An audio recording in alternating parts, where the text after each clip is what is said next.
So they want me to continue on with this story because obviously it's lining up with some things on the other side.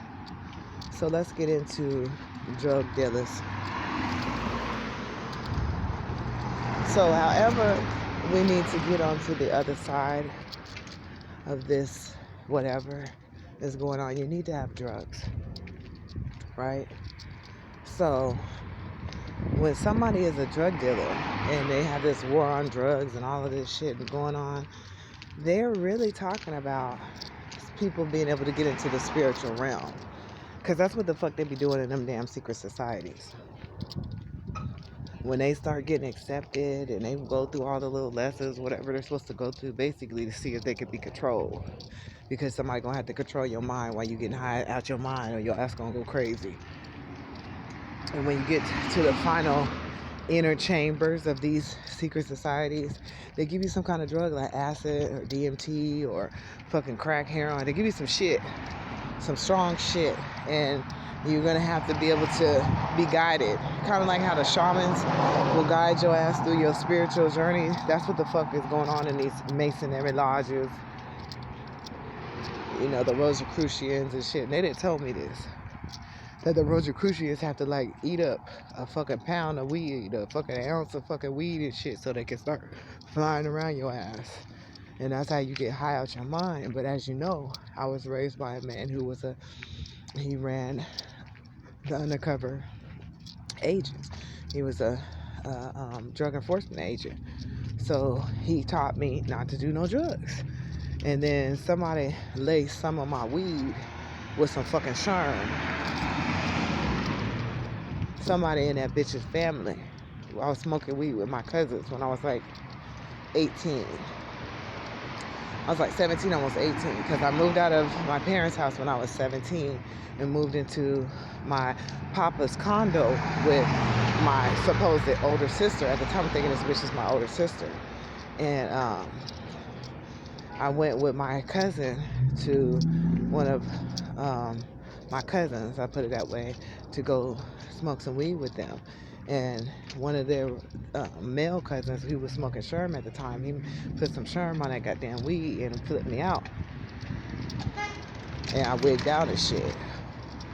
And ever since then, I really never got high before. Hey, how you doing? Where you going? To the store. You know me, I'm always doing my videos. I'll be back around here. All right. I was Sloss and Bruce. I see him all the time, every day.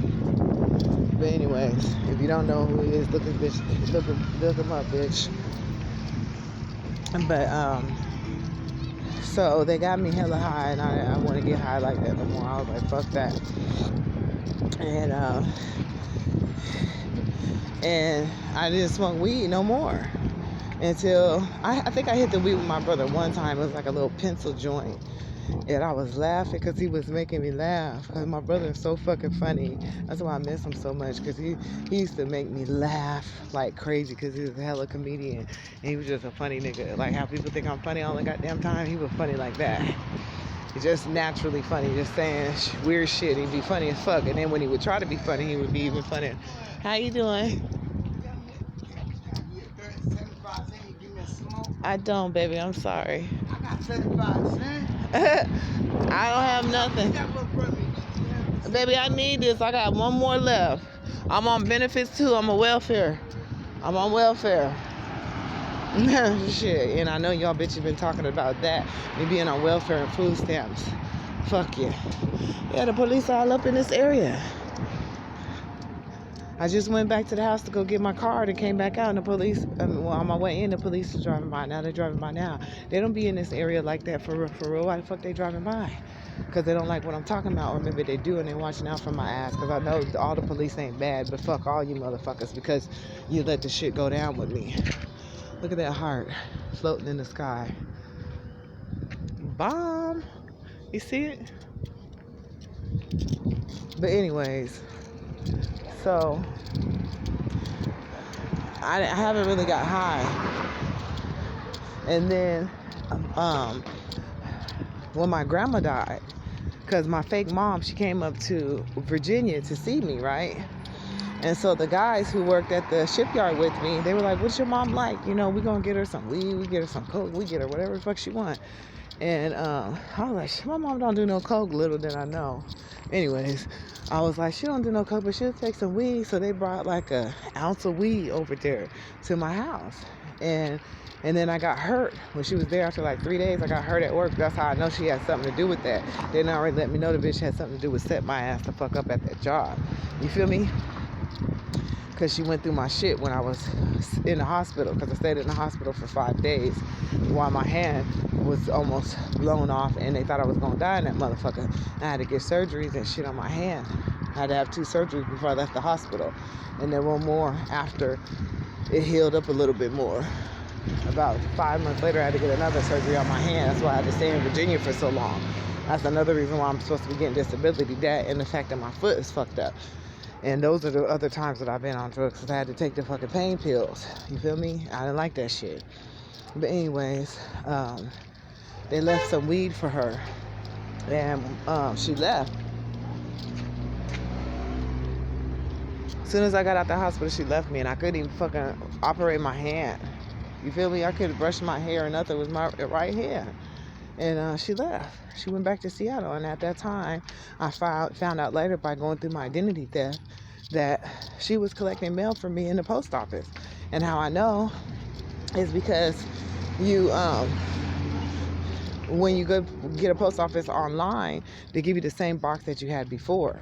So when I got back to Seattle in 2016 or something like it, 15, 16, I went and got a post office box downtown Seattle on Union Street, where they have them seals, and they took that seal off that fucking post office when I put my paperwork in for my brother's estate. But let's get away from that. I found out that post office has started being used in 2007, 2008, which is the time that I got hurt.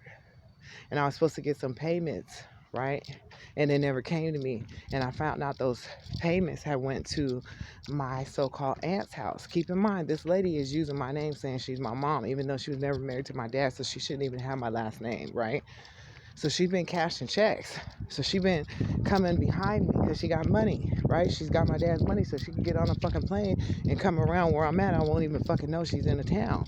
And then she'll come behind me to these little places and show a little power of attorney or show her ID and act like the shit that's mine is hers and take my shit. Then when I start asking about it or talking about it, they start trying to fuck me up somehow and get me homeless.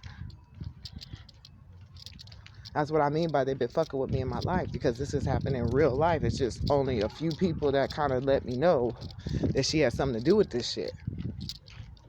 Or let me say it that way. They let me know they've been communicating with her ass outside of my knowledge for years. So when she started fucking me over, I realized they had something to do with that shit, because they was keeping an eye on me. Hello. You see? My phone is thinking. Why is the chime coming in when my fucking phone is not on the internet?